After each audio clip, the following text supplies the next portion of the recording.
রুকুর থেকে দাঁড়ায় গেলেন, বলবেন রব্বানা লাকাল হামদ। কোন রব্বানা লাকাল হামদ হামদান কাসীরান তাইয়্যিবান মুবারাকান ফিহি।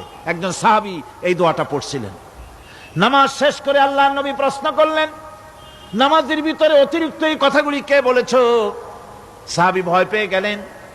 ভয় তিনি বললেন, হুজুর আমি বলেছি। হুজুর বললেন, তুমি জানো না আমি নবী, তুমি নবী না। আমি যা দেখি তুমি দেখতে পাও না। তুমি যখন এই দোয়াটা পড়তেছিলে আমি লক্ষ্য করেছিলাম আল্লাহর রহমতের ফেরেশতারা প্রতিযোগিতা করতেছিল তোমার আমল নামায় কে কত বেশি নেকি লিখবে।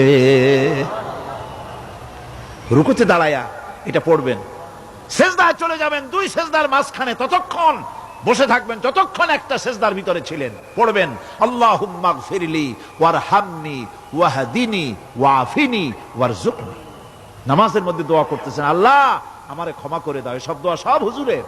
আমাকে ক্ষমা করো, আমাকে হেদায়েত দাও, আমাকে সুস্থ করো, আমাকে রহম করো, আমাকে রিজিক দাও। কও সুবহানাল্লাহ। নামাজের ভিতরে দোয়া কবুলের সময়, নামাজের সেজদার ভিতরে দোয়া কবুল হয়। এইভাবে করে রাসূল করিম সাল্লাল্লাহু আলাইহি ওয়াসাল্লামের নামাজটা কেমন হাক্কানি উলামাদের কাছ থেকে জেনে নেবেন। যেহেতু হুজুর বলেছেন সাল্লু কামা রাআইতুমুনি উসাল্লি, নামাজ পড়ো সেইভাবে যেভাবে আমাকে পড়তে দেখো।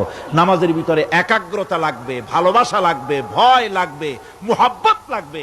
পরিপূর্ণ সময় নিয়ে শান্তিপূর্ণভাবে নামাজ পড়তে হবে। আর যত তাড়াহুড়া সব হচ্ছে নামাজের মধ্যে, ঠিক কিনা ভাইরা?